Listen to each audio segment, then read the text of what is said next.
नील जी, कश्मीर वासियों के लिए कितनी बड़ी सौगात माना जाए इस तोहफे को?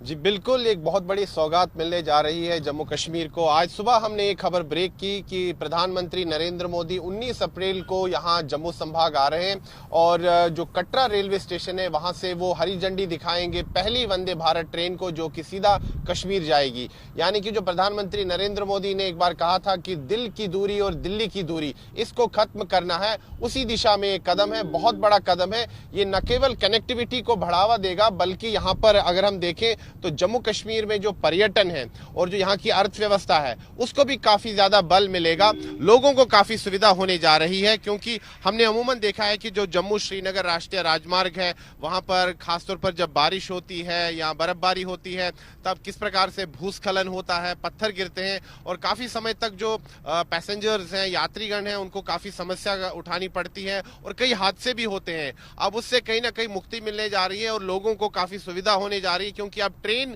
के जरिए कश्मीर घाटी पहुंचा जा सकता है और कश्मीर घाटी जो है अब देश के बाकी भागों से रेल मार्ग से जुड़ने जा रहा है। ये काफी समय से ये प्रोजेक्ट चल रहा था, अब ये पूर्ण हो चुका है, ट्रायल्स भी पूरी हो चुकी हैं और फिलहाल शुरुआत में जो कटरा रेलवे स्टेशन है वहां से वंदे भारत ट्रेन जो है कश्मीर घाटी की तरफ जाएगी। 19 अप्रैल को पहली ट्रेन जाएगी जिसको कि हरी झंडी स्वयं देश के प्रधानमंत्री नरेंद्र मोदी देंगे। इस अवसर पर रेलवे मंत्री अश्विनी वैष्णव और प्रधानमंत्री कार्यालय में राज्य मंत्री डॉक्टर जितेंद्र सिंह, जो कि स्वयं जम्मू कश्मीर से आते हैं और वो उधमपुर लोकसभा क्षेत्र से सांसद भी हैं, वो भी मौजूद रहेंगे। साथ ही में जम्मू कश्मीर के उपराज्यपाल मनोज सिन्हा और जम्मू कश्मीर के मुख्यमंत्री उमर अब्दुल्ला भी इस अवसर पर मौजूद रहेंगे और ये काफी ऐतिहासिक पल होने जा रहा है, क्योंकि इस प्रोजेक्ट पर काफी समय से कार्य चल रहा था। और अगर हम जम्मू कश्मीर में ट्रेन के नेटवर्क की बात करें तो फिलहाल ट्रेन जो है कटरा तक जाती थी। अगर हम बात करें जैसे दिल्ली से जब ट्रेन जाती है तो अभी तक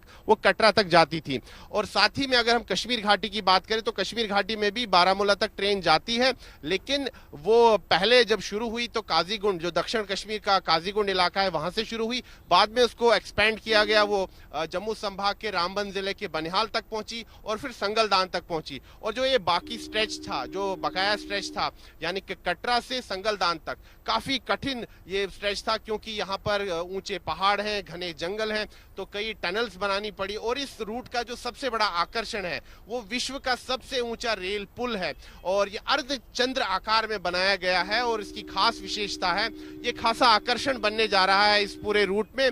और ये एक यहाँ पर पर्यटक भी आएंगे, क्योंकि ये पेरिस के आईफिल टावर से भी ऊंचा है, दिल्ली के कुतुब मीनार से भी ऊंचा है। तो आप समझ सकते हैं कि कितना ये ऐतिहासिक क्षण होने जा रहा है और जम्मू कश्मीर के लोगों के लिए खासा ऐतिहासिक पल है। कश्मीर घाटी अब देश के बाकी भागों से रेल मार्ग से जुड़ने जा रही है। जी बिल्कुल, और सबसे बड़ी बात यह है कि कश्मीर का जो रास्ता है वो इतना ज्यादा सुगम और सरल हो जाएगा। उसके बारे में बताएं, कितनी बड़ी ये सौगात आम जन के लिए आप इसे मानते हैं? जी बिल्कुल, जैसे कि मैंने कहा कि जो जम्मू संभाग का रियासी जिला है वहां पर जो चिनाब नदी है, जिसका पौराणिक नाम है चंद्रभागा नदी के ऊपर ये पुल बनाया गया है, विश्व का सबसे ऊंचा रेल पुल, और ये जम्मू संभाग के रियासी जिले में है। काफी ये जो अगर हम भूगोल देखें तो ऊंचे पहाड़ हैं, तो यहाँ पर इस प्रकार का जो ये ट्रेन मार्ग बनाया गया है ये काफी जटिल कार्य था। कोंकण रेलवे को खासतौर पर इसका दायित्व दिया गया था और उन्होंने ही ये जो कठिन कार्य था इसको पूरा किया है। और ये जो काफी एम्बिशियस प्रोजेक्ट था देश का, उधमपुर श्रीनगर बारामूला रेलवे लाइन, अब ये पूरा हो चुका है, ट्रायल्स भी पूरी हो चुकी है। यानी कि अगर मैं आपकी बात करूं, अगर आप कश्मीर आना चाहते हैं तो आप सीधा रेल मार्ग से कटरा पहुंच सकती हैं और कटरा से फिर आप ट्रेन बदलकर श्रीनगर सीधा जा सकती हैं। यानी कि ये एक स्वप्न था एक समय में, अब ये स्वप्न जो है ये साकार हुआ है। काफी वर्षों से इस पर कार्य चल रहा था, आखिरकार ये कार्य पूर्ण हो चुका है। अगर देखा जाए तो इतने वर्षों की जो परिश्रम था वो अपने अगर देखा जाए तो उसका फल अब मिलने लगेगा। और खासतौर पर जम्मू कश्मीर की जनता के लिए ये बहुत अच्छी बात है, उनके लिए बड़ी सौगात है, और खासतौर पर कश्मीर घाटी के लिए, जैसे कि मैंने कहा कि कनेक्टिविटी काफी अच्छी होने जा रही है और साथ ही में जो यहाँ का पर्यटन है और जो यहाँ की अर्थव्यवस्था है उसको भी बहुत बड़ा बल मिलने जा रहा है।